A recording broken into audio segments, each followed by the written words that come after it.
This is Matthew Genorio from Modes of Inquiry, and I'm joined today with Mayor Jim Diodati of Niagara Falls, Ontario. So, Jim, the last 18 months, it's been a hell of a thing for all of us. And I think even in the city, it's been a hell of a thing globally. But what have you personally figured out has changed, modified, or evolved, might be a better word to use, over these last 18 months, last 2 years, politically? Pre-COVID, the navigation online, offline, and now the current integration, more integration of the online, offline experience, and mixing COVID with that. Well, the whole world of politics has absolutely changed, and I've been at it now for, I guess, about 18 years. I'm going into my 12th year as mayor, and we've hosted all the mayors in Canada here. We've hosted Federation of Canadian Municipalities, Association of Municipalities of Ontario, both conferences, and I've stayed in regular touch with many of the mayors across the country, and not just in Canada, but in the US as well. And we all have shared experiences of COVID. So what I find is, first of all, I will say COVID has not always brought out the best in people. And it's added an element of stress, and everyone reacts differently to stress. Some people thrive under it, some people crumble under it, and some people fall somewhere in between. And what I did find, though, is oftentimes people seem to polarize. So if you were to the right, you went further right, and oftentimes, and not all times, if you were to the left, you went further left. And when you add this element of COVID and mix in social media, it absolutely changed the world, where now everybody can control their own messaging, where you can find your own source of information, where if you've got some radical views where maybe typically you were dismissed, you could find other people with those same radical views. You could form a group, and then you could start pushing your mandate, your views, and you could bully people. And it seems it's a bit of the wild, wild west, where you can say whatever you want. There are no internet police. They're just figuring it out now. I mean, look at what's happening with Facebook, with U.S. elections, with... Yeah. Right, the world has changed. And I'll tell you, I also reached out to a good friend of mine, Gordon Krantz. He's the mayor of Milton, the longest serving mayor in Canadian history. He's been the mayor for 40 years. And Milton's the fastest growing city in Canada. He's actually been the mayor now longer than Hazel McCallion. And he's a young guy. He's only in his 80s. So he's got a lot of gas in the tank. And I said, Gord, and I find he's very pragmatic, always offers some good tidbits of advice. And he's always been good for that, boil it down and just give me the essentials. And he said, you know, Jim, he said, I've not experienced anything like this before. 9/11, the economy, all the different things, SARS that we've dealt with. He said nothing even remotely approaches what's happened during COVID, not even close. And I have to agree, and especially being a border town, we're doubly impacted because, of course, tourism is important here. And we're the number one leisure destination in Canada. And upwards of 14 million people regularly visit Niagara Falls. And this is where they choose to have their vacation. And 25% typically come from the U.S. and they represent 50% of the revenue. So if you instantly and abruptly cut that off and ask this town to survive, you add this stress of COVID, you've got social media intermixing, man, you've got a real interesting concoction. Absolutely. No, I concur with that immensely. And you're right in saying that too. It has been a weird element we've been faced with globally. It's not like it was with 9/11, even post 9/11. It's nothing like that. I think it has to do with the fact that there was at least things that were visible, empirical. This is something we don't see. We just talk about it. We know a name of it. We know it's a virus. We don't talk about COVID in any other term except a thing that you can't touch or feel, but you just see symptoms when it occurs, of course. I think that adds an element of fright and scared and worry to people too. And certainly, as you said, I would concur with that. It drags people who were already, might be on the fringes, or they might have been just on the left, on the right, and now they're just going. And it's not even a matter of doing it by default. It's a matter of, I don't know where to navigate. This seems like a good narrative. This seems like a good narrative. I'm just going to go here. There seems to be a good story here. And it does pull people. But I think we've seen a lot too, focusing on the negative, we've seen a lot of people coming together in immense ways, internationally, to I think, in degrees we've never seen before. which I think has the reverse or obverse effect of the benefits of social media, the benefits of being in in a globalized world. We have that connectivity as we do with the vaccinations, with the creation of the vaccinations. That was not just a localized thing, but international effort. I would even ask you, Jim. You rose a good topic of our shared economy with the U.S., especially being a border town. What do you think now, presently, certainly as in comparison to pre-COVID, but looking forward with how our economy might look 10, 15 years down the road? Have we learned something new that prior to this horrific event that's still ongoing or still in, that we had not, our eyes are now wide open to it, either economically or even the dispersion of where our assets ought to lie? Absolutely, we have learned so much from it. I know Plato said a long time ago, basically, that necessity is the mother of invention. And this was definitely a situation where, as you mentioned, we had to come together globally to create vaccines in a time frame that's never, ever been done. Supply chains, where we had to pivot, that's a word we hear a lot about, where companies had to change and start making masks and hand sanitizer. And we had local breweries and distilleries pivoting from making drinking beverages to making hand sanitizing liquids.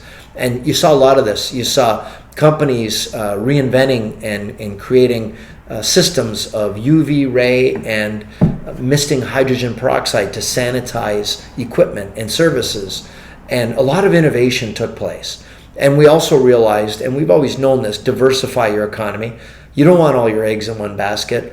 It's hard in a town like Niagara Falls because we've got one of the great naturals of the wonder in our backyard. So it's hard not to be in tourism. We're also in electricity production. I mean, this is the birthplace of hydroelectric energy, where Nikola Tesla was able to perfect his ideals and the idea of alternating current versus the competitive direct current approach. And I'm in regular touch with congressmen, senators, cross-border mayors, and we have these regular ongoing discussions about, oh my gosh, we learned so many lessons after 9/11. But we learn more lessons again. And if you don't learn your lessons, you're doomed to fail. And I laughed. I said, I remember when I was a kid, we crossed the border. You didn't even have to have ID. You just said where you lived, why you were going. Then you needed, after 9/11, you needed a passport. Now we need a vaccine passport. I'm sure this isn't the last. There'll be other things and challenges and whatnot. But definitely we realize we've got to look at diversifying. The other thing is the importance of the essential services manufacturing. So if you deliver food, you're allowed to cross that border no matter what. If you're a doctor, a nurse, frontline worker, you can cross that border. If you own businesses on either side, you can cross that border. So they recognized essential right away and realized there's risk, but it's important because we need the supply chains. And then we saw when the supply chains were disrupted, what happened with human nature when you couldn't find toilet paper, when you couldn't find certain essentials. It was amazing, and I did my undergrad in psychology, ironically enough, and human nature is so interesting. We know more about, the space than we know about the mind and how people react when you apply pressure. So we've learned so much. I'm sure there's more things to learn. There'll be, when we do the postmortem and we study and we look back at what happened and how people reacted and how we could do things differently, hopefully we're going to learn some valuable lessons. I think you're right. No, I appreciate you saying it like that, Jim. I think we will. I think we ought to. We ought to. It's not just a should, but it's a moral thing. We ought to learn it for our own benefits going forward, collectively as a species, as human beings. There's so many odd things that have occurred because of COVID too. I mean, even the fear aspect, as we've seen here, it's not just we always hear of things that occur in the U.S. and globally, but we've had it even in our own backyard. And here, the odd approach to fear, and fear has, I think it simply goes back to what I was saying before, the fact that it's not visible. It's not visible. Mm-hmm. It's not the so-called enemy, if you want to classify COVID as an enemy, but it's a human enemy to all of us. Where it creates a fear aspect. It creates a fear. And the psychology of the human species is so much in its infancy as to know how we react and why we react under pressure. We can go either way. We can either come together or pull ourselves apart and subsequently pull each other apart. But I would also say too, I'm curious, what do you think is going to look like in keeping I think locally, municipally, but also within the Niagara Falls as well. What do you think politics, just politics alone, will look like? It's already reshaping politics as we look at it. The idea of democracy is expanding with how we think of it, what should be democratized, what shouldn't be. But what do you think the new, a potential new face or a new entity is going to emerge in the political realms within the municipality of Niagara or Niagara Falls? That's a really interesting question. And actually this morning I was reading some stories in the Globe and Mail why a lot of mayors and a lot of politicians are not running anymore because the landscape's changed. It seems there's no rules or safety protocols. Politicians are being assaulted, killed. Even I've entertained and hosted leaders from around the world, and oftentimes they've asked me. They said, "So where's your security detail?" Because I laugh. I'll meet them down at the falls, bring gifts, and from guests from all over the world. And a lot of small European countries and places in small cities with maybe a couple thousand people, the mayor will come and have his security guard. He'll have 2 people to protect him. And they would ask me, "Where's yours?" And I remember, especially early on, I'd be like, "Well, what do you need them for?" And you start to see this is coming here, more fractured politics, more polarized politics, and even here in Canada, I mean, you've got the Conservatives splitting off and the PPC, and they're more specific. I've read some good papers in the U.S. how politics is changing in the U.S. as well, where they're saying the Democratic Party is too much to too many people, which means it's it's also, if it's too much, then it's not doing enough for specific people. It's going to fracture. I don't know. Is it going to? I don't know. But you look at Europe, where you have hundreds of parties in some countries, and to get a democracy, to get a victor, it's almost impossible. They have to have election after election, like in Israel, in Italy, a lot of but the good side, it forces cooperation. So right now in Canada, we've got another minority government. So it's good because it keeps the governing party's feet to the fire. You can't do what you want in a dictatorship kind of atmosphere. You have to work with at least one other party to get your ideas across the finish line, or they don't go anywhere. Absolutely, and that's a perfect example. I would even say a good comparison would be in keeping with the U.S. and Canada is the fact that you're right. I think it's a visible thing. I think it's a post 9/11 thing, and I think the current climate, both politically, socially, but also vis-a-vis COVID, has made that divisiveness, that division, ever wider, ever evident in the U.S. I think the one ante-up, the one triumph we have politically is the fact that we are a parliamentary system. And the fact that we have to work together, parties have to work together, especially as we currently are in a minority government. Parties are forced to come together, find resolutions and solutions, and agree upon things. That feature does not work, doesn't happen. It's not a part of American politics. So that is something I think we've seen. As much as people who are, we always talk about as we are now, individuals who don't come together or who are off in their own groups, left, right, center, what have you. I think we've seen a lot more unanimity, a lot more people coming together, realizing that as the hashtag goes, we are all in this together. I think a lot more people are realizing that, and we're viewing ourselves not as Ontarians, not as Albertans, not as Quebecois, but as Canadians, and we coming together. This is affecting all of us, and it shows that it does cross party lines, that unanimity, which is unfortunate. You don't see enough of that in the U.S., especially currently, and I think that we've come together more than people realize, and I think it's with a little investigation you'd see for all the woes and sorrows and mismarks and things that should have been done better. We're flawed, therefore everything we do is flawed. But we've come together quite a bit. We have, and I've often said that. I said we circle the wagons, and it's important to understand that you don't fight yourselves and fight each other, and you don't want a civil war, so to speak. Sometimes we say we don't have to worry about the other guys beating us, we'll beat ourselves. And we don't want to fall into that where we're all pointing fingers. And one thing I always say to people, when you point your finger, there's 3 pointing back. And the other thing is, when people come to me with a problem, I expect they're going to have ideas around a solution. Absolutely. Doesn't mean that, because I can't be the creator of all solutions. I mean, I can help move them forward, but I try to pull out of people. And that's the other thing I find. Most people have ideas inside. They might even have solutions. You got to pull it out of them. Sometimes they just don't have self-confidence to share it.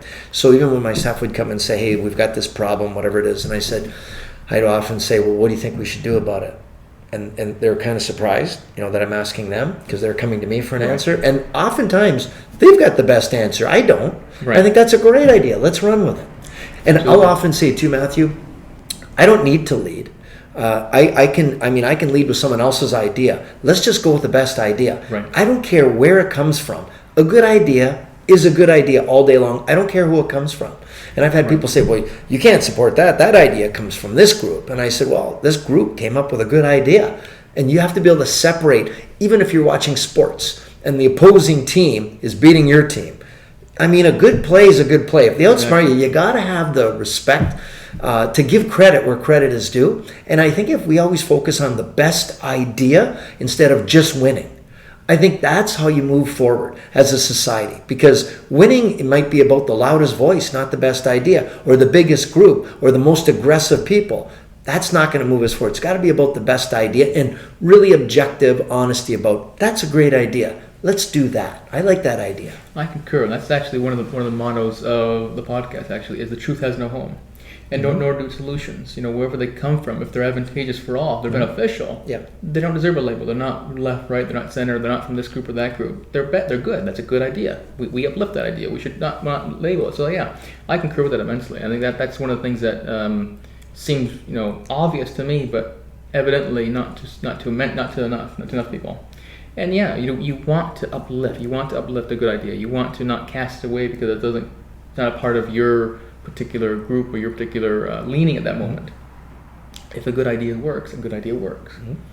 I think we've seen a lot of that happening. A lot of it happening, even on a provincial level in Ontario. I would say a good practice would be for many to again do a comparison to other countries, the U.S. or other thing, and just look at.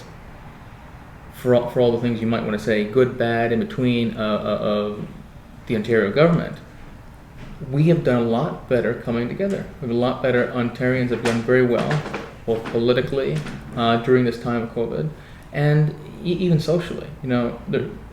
Any little skirmishes, any little disagreements have been tossed aside for the most, because this affects us all in every facet of our life. I think we need to realize, especially as Canadians, as Ontarians, how much benefit we have shown ourselves, how much pride we have in ourselves, and of coming together. I mean, it's not, I would say, that the greatest thing we realize as Canadians. It's not that diversity is our strength, but we come together amid our diversity. We go beyond them, we transcend them as Canadians, as that being the primary thing. I think we've shown it to ourselves during this time that we can come together and achieve brilliant things amid differences, amid diversity. Those are things that are facets of being human beings, and I think we've shown that in so many ways.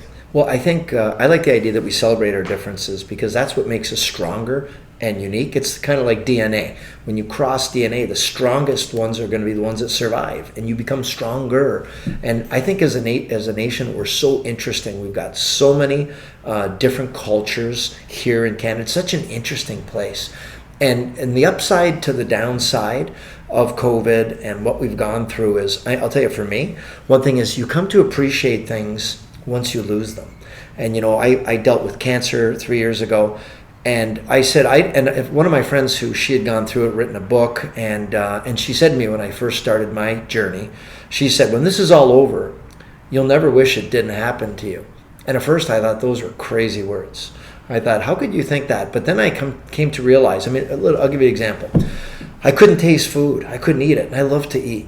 And then when I could eat, every bite when my taste came back, it tasted so good.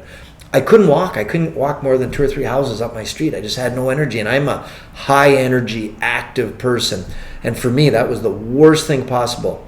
And now when I can cut the grass, shovel the driveway, I go out of my way to do my neighbors. I'll weed eat the neighbor's driveway. I'll shovel and snow blow someone else's.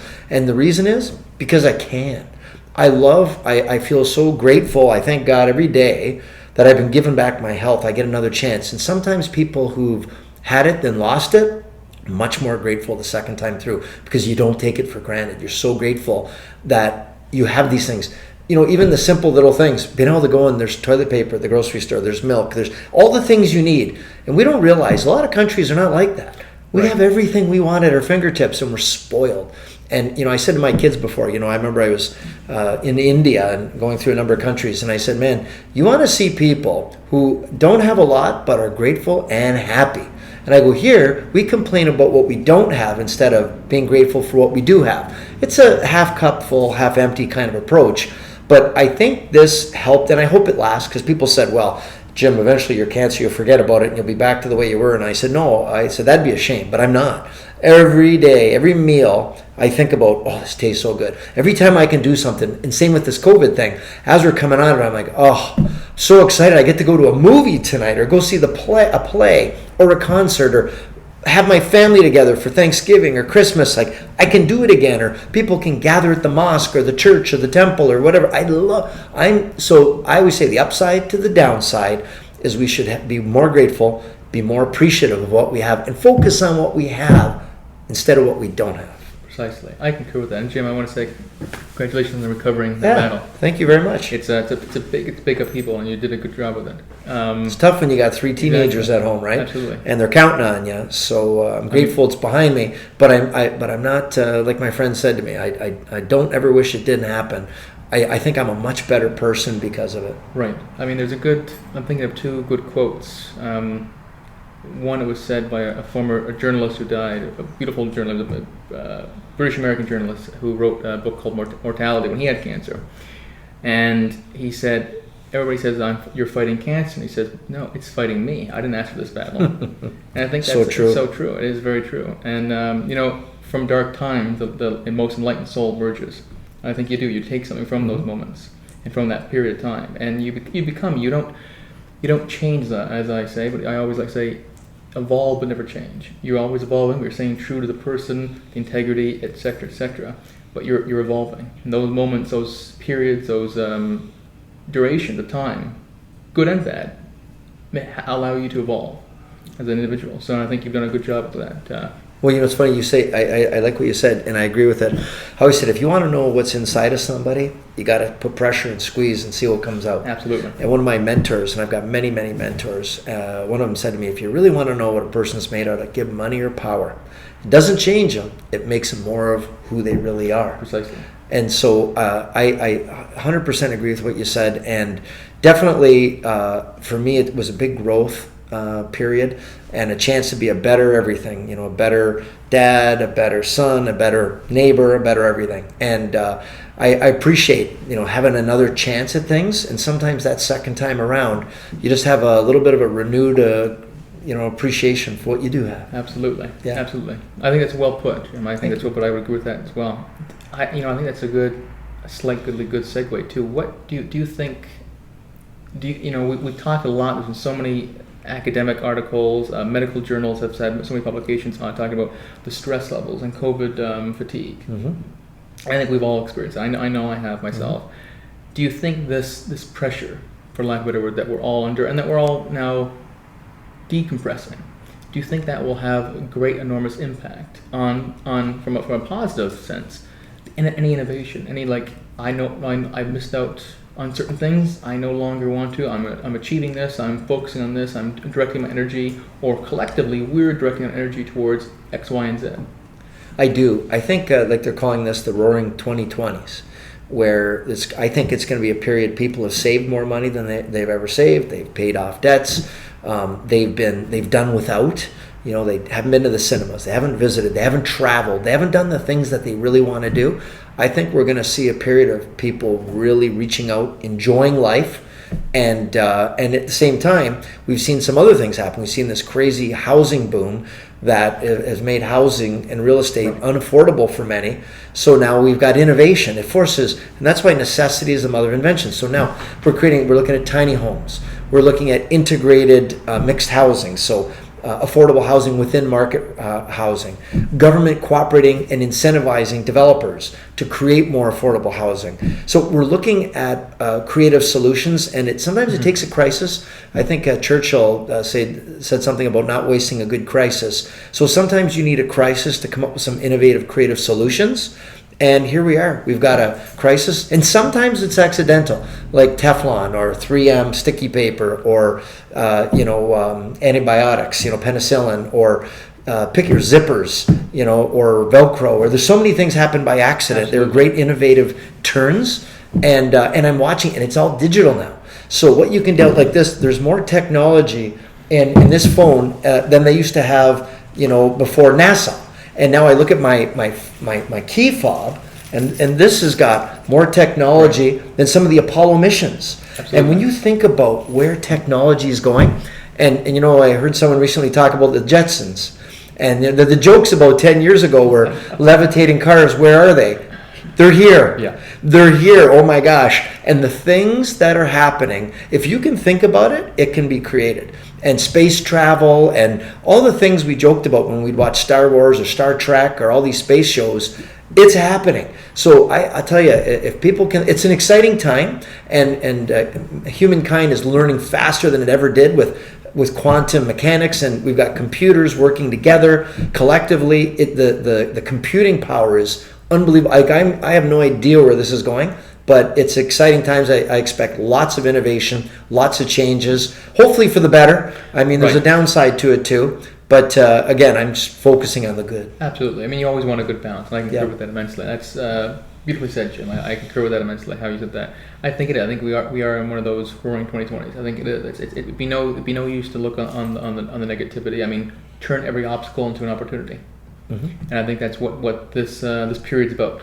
It's about, we have faced this individually and collectively, as countries and as a globe, as a species. But now it's time to turn a huge obstacle into a massive opportunity. And I think that's what we're going to see down the road. I mean, I think now even that's, I know we're now working with bringing the GO train more regularly to Niagara Falls. That's going to be a massive influx, not only of tourism coming from the GTA, but even people going outward, coming back. I mean, for jobs, for the economy. That's a massive innovation there. Well, I'll tell you, the big challenge right now, and why people don't want to go to Toronto, or people from Toronto don't want to come to Niagara Falls, is the traffic on the QEW. Yeah. So they keep adding lanes, and that becomes a linear parking lot. Like in Toronto, they call it the Don Valley parking lot, because or the Gardner or whatever it is. So we need innovation. We don't need more. We need innovation. So with the GO train as an example, if we could do like they're doing in Europe and Asia, Precisely. high speed, where you get 300 kilometers an hour, Yeah. and the trip is really, really quick.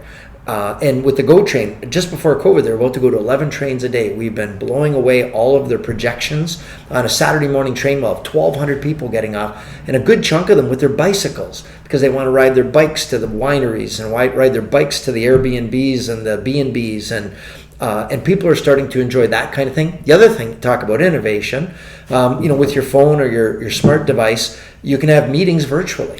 Yeah. Right? So I've had meetings with people in Europe and all over without going anywhere. And I got to tell you, I really like it. And it's better than a phone call. And we can have like a Brady Bunch conversation where we can all be on a call all at one time. And with from the beginning to the end. Now, most of my media interviews, nationally and internationally, are all done in my office. Right. Where before, and yes, they do still send camera crews. And there is some aspect that belly to belly, face to face, press to flesh, nothing beats it. But I got to say, in between, this really works. So it's more technology changing. So what it means is people can, if you can't afford a house, maybe you can still stay a little longer at your parents' house. Maybe you can be in an apartment and you don't have to go to work 5 days a week. Maybe you go into Toronto 1 day a week. Maybe now you got a GO train. You've got an hour and a half on the train. You can do your homework. You can do meetings. Maybe you can do push-ups. Maybe you read the paper. But it's just changing what we have and how we do it. So definitely that's a big change. Right. I would say with that change, I was thinking, I know we formerly had the Ryerson campus, off-campus location down on Queen Street. Mm-hmm. I think this might be an opportunity for some more innovation. I mean, there's a lot of youth. We have a lot of youth energy, a lot of youth talent, a lot of skills. I mean, you name it in Niagara. I think I don't think we even realize the potentiality or the potential of so much skill of the youth here. But it's the opportunity. They always go to GTA or out of province even. We need to have, I think now is the opportunity, now is the time to say, what do we need? What elements are they, say, getting their degrees in? What elements are certainly it's going to have a lot of facets of technology and so forth. What opportunities, but also what things can we construct, can we build here that will permit them to say, hey, here's not only opportunity, but the lifelong opportunity here. Well, it's funny, when you do a SWOT analysis of the city and you look at your strengths, weakness, opportunities, and your threats, one of our big strengths, and something I never truly ever appreciated, was the brand Niagara Falls. We are the Coca-Cola of municipalities. And I'll tell you, I've been to countries all over the world, places where you'd think they don't know about Niagara Falls. Niagara Falls is the biggest brand Canada has. It's bigger than Canada. And it's funny, I've traveled with premiers, I've traveled with ministers, and I've people from Toronto, and I laugh because they think Toronto is the brand. And I said, yeah, in Canada, you're the absolutely economic powerhouse of this country. But when you want brand, we are the brand. You travel around, and I'll tell you, and I've had former premiers tell me, they didn't know, never heard of Toronto, the audience they're speaking to, didn't know about the CN Tower, but the minute, and they didn't know what Ontario was, they didn't know what a province was, some cities with as many people as our country has, but the minute they said they had on Niagara Falls, standing ovations, yeah. and you're treated like a rock star when you use that term. So knowing that, we're working with one of the biggest international universities in the world who's looking to set up shop in Niagara Falls. Exactly. This is huge, and this is a university that's got medical schools around the world, law schools, fashion schools, engineering schools, and all over the world. And these are the groups that are being drawn here because, in university, I remember someone said to me, so you live in Niagara Falls, and they kind of giggled a little bit, and I said, yeah, what's so funny about that? They said, well, where do you live? Like on Clifton Hill? And I thought, we're so well known for tourism, they don't realize we're actually a community. We have 100,000 people here. We have malls and churches and parks and schools, but we're misunderstood. And I realized because the brand is so powerful, and I said, yeah, I live underneath the Ferris wheel. Is that a problem? And then so I have some fun with it. But the thing I've come to realize, so if we can use our strengths, like our brand, and we can market to international companies, international schools, will attract youth, will retain youth, will revitalize areas of our town. And I'll tell you, we've got so many things in the pike right now for this city. We got a brand new $1 billion hospital, center of excellence, tied in with education that we're going to break ground on next year. We've got an entertainment center, $140 million state-of-the-art entertainment center, one of the best in North America, that will be opening up very soon in the coming months, now that the COVID restrictions are being lifted. We've got this international university. I can't wait for an announcement there. We've got a lot of really exciting, innovative things, and I like what you said about education. We now, with this international university, are going to be teaching students for jobs that have not yet been created in technology, and we can't forget about the trades. And the sad thing is, not sad, I guess the opportunity, because there's always a good side to a downside. I tell kids, if you're a plumber, be the best plumber around, because you will get as much as a doctor will get. Because there's no plumbers, framers, drywallers, electricians. Just whatever you do, I always tell my kid, love what you do and be great at it. That's all you got to do. And the other neat thing I do want to mention, City of Niagara Falls is the majority owner of Niagara Regional Fiber Company. So we lay all the high-speed, double-redundant fiber in the region. We service the MUSH sector, which is all the municipalities, the region, all the universities, colleges, every single school in the region, every school, the hospitals, the police, and the nice thing is we control our destiny. Where back in the day, they wanted to know, do you have reliable water and sewer? How's the electricity? Now the first thing they say is, where's the high-speed connectivity? Is it reliable? So if you want to send diagnostics information from CAD drawings or MRIs or whatever the case may be, PET scans, we have the technology right here in Niagara, and we're going to partner with this international global university, and we're going to create positions in education for the new technology that's emerging. We've got a petri dish right here in Niagara Falls. I'm so excited about the future of Niagara Falls. I think that's my position too. I mean, you're going to, as in life, in the individual, as much as a country, as much as anything, you're going to encounter hard times as we are currently in. But yeah, there's always opportunity. There's always, it's not just lightly in the tunnel.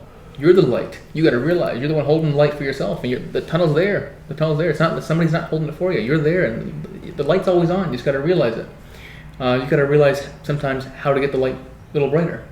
Tough times don't last. Tough people do. Tough cities do. Yeah. Yeah. And I think that's exactly right. I think that this is a great time, domestically, municipal level, but internationally for a lot of opportunity, a lot of growth, and every full sense of that word, growth, into new new areas of innovation, technology. I mean, we're already seeing that. I mean, a good question was posed to me by someone on Twitter. It was one of those rare times where Twitter actually had something beneficial, and it was, ask someone now what they hope that humanity will achieve in the next 100 generations. And that's a very profound question to ask, I think, because if you take a generation to be 25 years, 100 generations, that's where will we be? And, I think where will we be in the next 10? I think we're on a good, I think it's a question mark currently, but I don't think it's a question mark down the road. I think we're on a good path, we just don't realize it yet. We're going forward individually as much as together. We're finding people are creating new jobs. I mean, we've already opened up so many small businesses in the falls alone recently, during a time where most would think it would be bankruptcy or so forth. People have opened up a lot of new businesses, started a new chapter, as it were, both their professional life and personal lives. And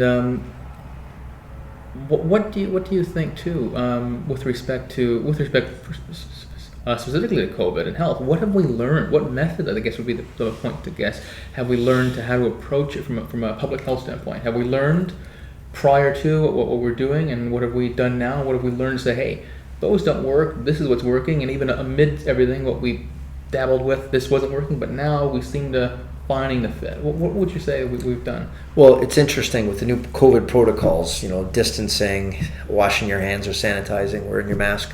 The flu seems to have vanished. We went from 44,000 cases in 2019 to 69 cases in 2020. I was talking to our director of municipal works just yesterday. He goes, I haven't been sick in like over a year. Like I haven't been sick at all, nothing.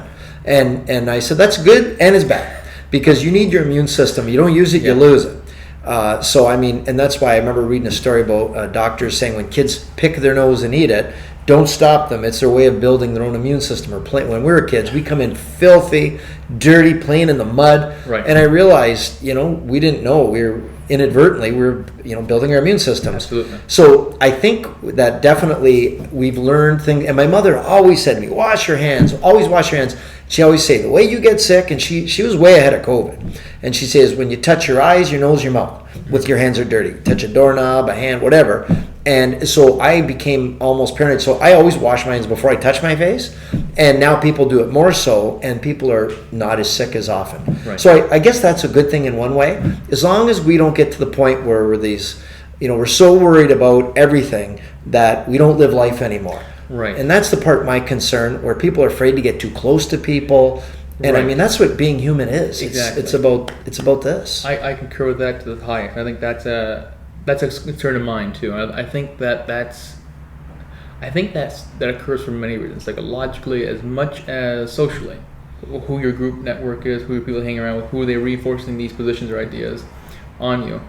But yeah, no, that's a concern I have too. It's almost like, are we going to remember how to interact with each other? Are we going to remember? I mean, I worry for other concerns with the upcoming generations with how to just interact. So now we got to worry about how to actually be present with each other and how to communicate verbally and non-verbally. So yeah, I think it's whether it be a sibling, a girlfriend, boyfriend, whatever the case may be, a family member, you want to hug somebody, you want to express your care for them, you want to express your love and affection for them, and we haven't been able to do that for so long. The idea of, on the horriblest end of the spectrum, those who had to, and this again was a global connection all of us humans have now, have had an experience or knew someone who had to have a loved one, a parent, a sibling, so forth, who weren't even able to be with in the hospital when they were on their last breath. Well, I'll tell you a story, and a funny story. So you're right. A lot of people have lost the ability to know what to do, in the physical interaction and how important. There's so many studies out there that show babies who are held and cared for physically, tactile, how they develop so much better in all ways than babies that weren't touched. So we need to be touched. We need to interact. And right now, people have been doing a lot less of that, and it's sad because a lot of people miss it. And with technology now, I mean, so funny story. One of my brothers, he's got 3 older boys, adult boys, and they're at the gym together. And my brother had said, "Oh boy, she seems like a really nice girl. You should go introduce yourself." And they said, "Are you kidding? That's creepy." And he said, "It's creepy?" And they said, "Yeah, you don't do that." And he said, "Well, how do you meet them?" And they said, "Well, you follow them on Instagram, and then you start to like things, and then eventually you say, and he said, but she's right there. Yeah. Why don't you just introduce yourself? No. And I thought, oh my gosh, where's society going? And kids are starting to lose the critical skills necessary to be successful. And they're the personal skills that you don't use it, you lose it. And that's my concern, that we don't want to lose that, because that's a really important part of society. Absolutely. I mean, yeah, and that I agree with that immensely, Jim. I think well put too. It is an immensely important. It's an important part of being human as much as the society that we live or reside in.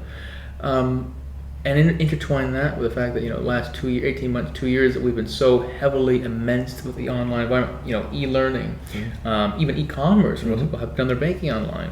That's a lot of time being spent in-home, in a confined area, but also in front of a screen. And as much as I say that's advantageous, you don't want to.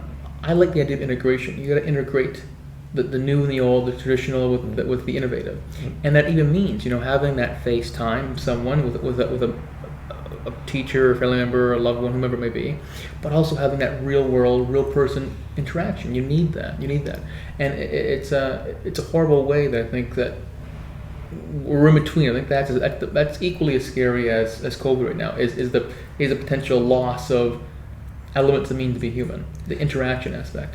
And I think that's why a lot of people's mental health has significantly deteriorated. And there's a direct link between your mental health and your physical health. And that's why, and so many people over COVID got pets. I mean, I think it's somewhere around 40 or 50% of Canadians have at least one dog. And people, there's this big boom, and now groomers are booming, and dog training, and our dog parks, and it's really interesting. But people need, for their mental health, they need that interaction, they need the communication, and I just think it's really, really important. And it's something that was overlooked, because some of our medical experts, they were so insular with their thinking and so focused on just the virus, they didn't. And sometimes we have good ideas with unintended negative outcomes. And you can look. There's so many examples in society. Good idea, but some scary negative outcomes. And one of them with COVID is the very negative mental health, the overdose, opioids, death by suicide, crumbling marriages and family units, as a direct result of the stress and the mental health issues coming out of COVID, and this fear, constant fear, putting fear into people. And I think there'll be a lot of social and psychological experiments that are going to talk about this and how we could have handled this so different in so many ways and had better outcomes, because the unfortunate thing is PTSD lasts long after the war, and it's something you can get better from a broken arm. PTSD is a much different thing. And I know I spoke with a professor at Niagara College who wrote several books on it, said more people die after the war from PTSD than during the war, because the baggage you carry with you afterward becomes very, very heavy. Absolutely. It doesn't go away. I think that's what people who don't ever experience it, don't know someone who ever experienced that, is they think after a period of time it goes away for them. No, it's not, I don't think it's even coping. I mean, I've known people who have had PTSD personally, and they say it's not a matter of coping, it's a matter of you just every day something new. Every day you take every day at a stride, every day is a new experience, new event, and you just focus on that day. And I think that's all you have to do. But yeah, there's so many studies from so many facets of the social sphere that have come out of articles, academic, both for national security topics, health, parenting, you name it, that have come out with COVID in mind, and COVID as the prescient topic of interest in it. And it's very pervasive as to how much it has affected. We don't realize it. It's not just a matter of a public health concern, but it's if we look at even a health and wellness aspect, it's engulfed so much of the public sphere, so much of society globally, and. Even I celebrated my last birthday on a WhatsApp chat with two of my dearest friends, and we shared. Happy birthday! Thank you. We shared a glass of scotch together, and it was a funny moment because all of us we all were very affectionate, Italians we are, and we all said, "I love you." We all said, "I love you too," and it was something that we really in that moment we were in that moment together, all three of us, as opposed to just saying it jokingly and having a nice slap and a hug and so forth. We said, yeah, and we said, I think the people who are now, we come out of the lockdown now for X amount of months, I think a lot of people realize that wow, I really do appreciate that person. I really appreciate my brother, my sister, my neighbor, my mother. I really appreciate this human being who I know. And I think that the idea of connection, I was even reading a beautiful article that showed, it was North American statistics. It was showing more people were yearning for long-term relationships, more so than short-term casual anything. And it's fascinating how much it has affected our psyche. See, I call that the upside to the downside, right? If you look for it, even in the middle of a crisis, there's seeds of success right in the middle. You just got to look for it, because people say, what do you find? You find what you look for. So if you go looking for those, so it's a great example. Like you said, you appreciate your family more, you appreciate your neighbors more, appreciated a fine scotch, right? You appreciated, and I, this summer I was in Boston and Cape Cod, watching one of my nephews play baseball, and it was just being in Fenway, just normal, enjoying a ball game, being downtown Boston, being in Cape Cod, just doing normal things. Oh, it was I'm so grateful. Yeah. I'm just happy to have what I used to have. And I'm not, and that's human nature, right? We always want what we don't have. Absolutely. Instead of being grateful for what we do have. And same with this. It's a great example. So I think there's some definite upside to the downside, for sure. Certainly. I mean, as my audience knows, this endeavor of the podcast, this project I like to refer to as, was an endeavor of during COVID. I mean, I launched on July 1st, so I turned a horrible time obstacle into opportunity. And driving with, running with passion, running with something I love, running with the idea of let's find out about things, let's delve, let's have discussions on these pertinent topics. And I think a lot of people have realized that. They realize not the back burner no longer. We're moving up to the front burner, and we're now excelling with it. And I think that's the upside. We if you only watch the print news media, it's always the most negative aspect of a story, and gloom, doom, and bada boom. Yeah. And you realize when you have these discussions, as we are now, Jim, and if you engage with your neighbors, you engage, have conversation, you realize that a lot of there's people focus on the upside. They may acknowledge, they may focus for a punt, but they acknowledge the benefit. They acknowledge the advantageous aspect of something, especially they're doing it. And there's a lot that we have to be appreciative for, but also that we have to be in awe that we've achieved in a short period of time individually. So I said that, as previously said, local businesses that have opened up. I mean, people who have opened up new. I know that recently we have the first bridal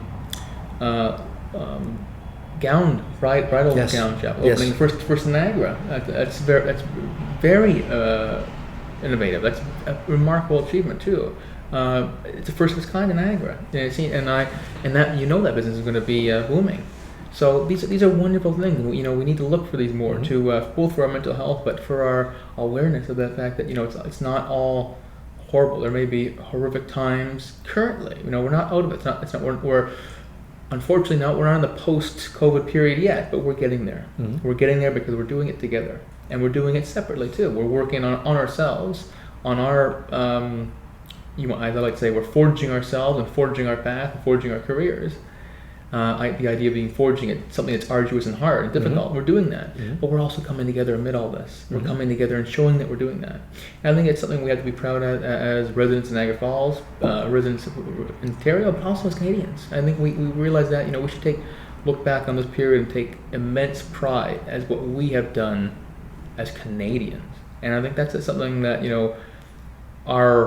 it has been said by many, we have an existential crisis in Canada. We don't know who we are. We're Canada. We're Canada. America's little brother. I always say, why aren't we equal siblings, if anything? And I think we need to realize the fact that we have come together in a way that other countries haven't. We've done great things, and much more on the horizon too. I always say a lot of countries are considered melting pots, where it's all boiling together and mixing, where we're more of a mosaic. Right. And when you look at a painting from up close, you see all these different colored dots and textures, but when you step back, it's this gorgeous painting. And that's what Canada is. And whenever I have an event where we're having new Canadians sworn in, getting their citizenship, I always tell them that. I said, don't lose what you have. And I laugh because my grandfathers came here 100 years ago. Both of them were veterans of World War I, and they came for a better life. And it's funny. And now my kids, they want to know more about their culture, more about their history, more about their family in Europe. And they want to know about how they made sausage or how they made wine or how they made different foods.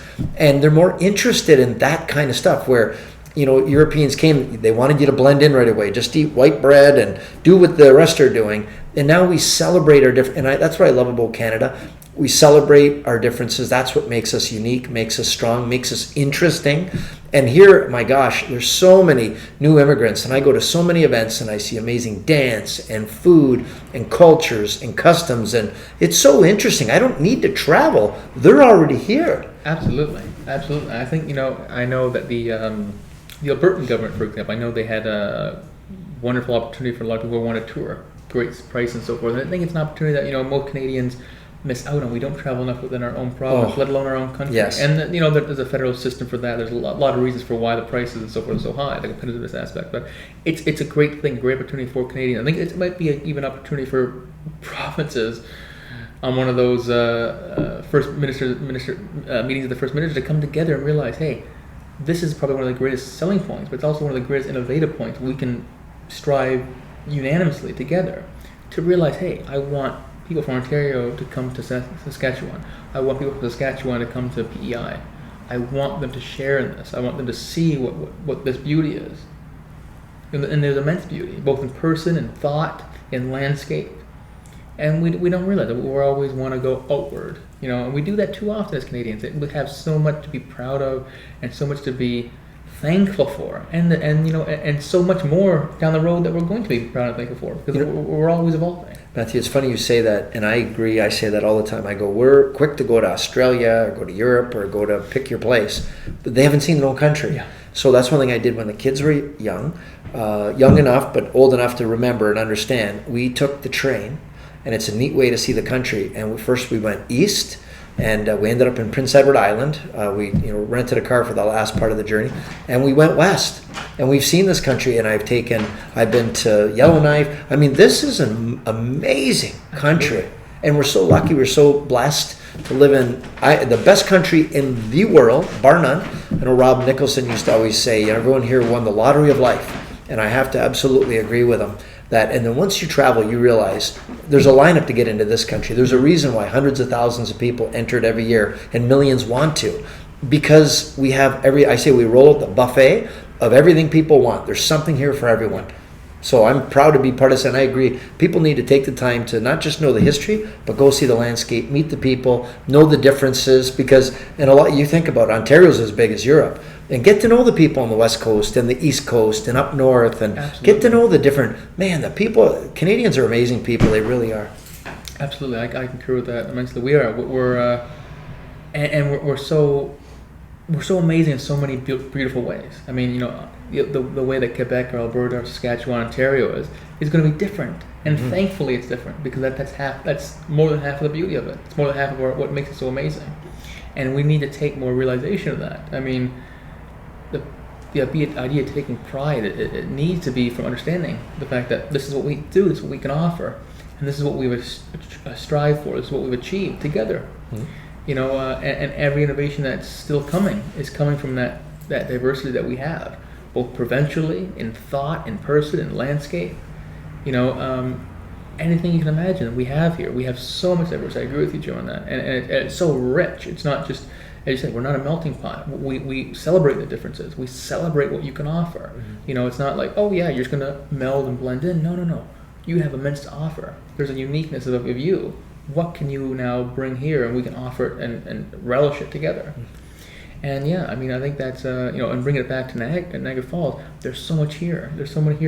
It often will take. I will do something in the summertime. I'll go read a book and sit on one of the benches down by the falls, and I'll spark up a conversation with a tourist. And it always amazes me, like the accents I'm hearing. This they're from halfway around the world coming here, and then I realize it is that famous. This is Niagara Falls, and there's so much. Again, I even fall in that rut too, where you want to look outward. Oh, it's only Niagara Falls. But we are famous, and this is the world's famous address, and we need to take more pride in that. We need to take more pride in wanting to discover. Just having a day of discovery in the falls. Going off. We go to Niagara Lake and that, but just having a day of discovery, and having a month of going to a new province and discovering there, talking with locals.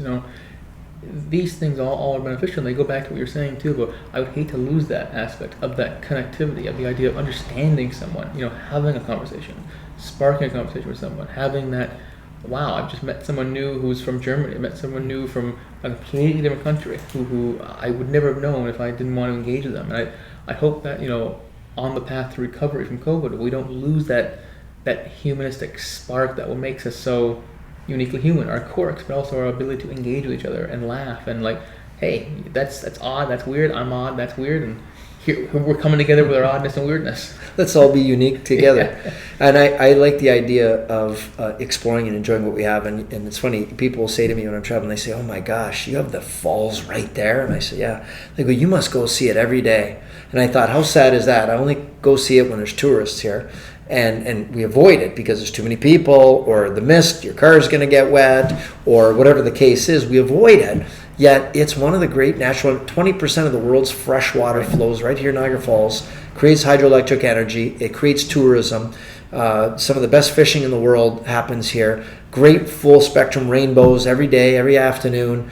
We light up the falls at night. So many spectacular things have happened here. We're really lucky. It's the bloodiest battle ever fought in Canadian soil happened in Niagara Falls at the Battle of Lundy's Lane. So many things have happened. It's a really important place for so many reasons. Yet we take it for granted. We think of Clifton Hill. It's like we're way more than just that. And the trails and the hiking, and you're right. There's so much the history. There's so much interesting aspects to Niagara Falls that you're right. As locals, we just take it for granted. Right. It's nice to hear, from the reverse. It's just as I'm sure it's nice. I know my relatives and even acquaintances I've made in Italy, and especially in Rome, they don't go to the Coliseum every day either. And when we go there, we're enamored by it. Yeah. As everyone rightfully so is. And they're enamored, they shrug their shoulders at it. Yeah. And we're no better. We do that. But it's a shame because when it takes an outside voice to hey, look at what you got here. Mm-hmm. Look at the beauty of this. Look at the grandeur. Look at the majesty of the falls. And there's something very beautiful. And of certainly, even the industry. We seemingly just too often just are proud of it, but we're never wow. Not only do we have a great wine industry, a great brewing industry, but we have so much opportunity. And I think, as we had said previously in this discussion, I think we're going to find more opportunity and more innovation and more businesses being created. Because I think, this is an opportunity for again, you have Niagara College, you have Brock University. I think there's an opportunity now for municipalities as a whole to realize, I don't want this youth energy, this innovation, this technology that they're going to bring, these new products, to go to another province or to go outside. I want it to remain here. I want them to have opportunities to build families, build connections, build networks, and so forth, and subsequently contribute.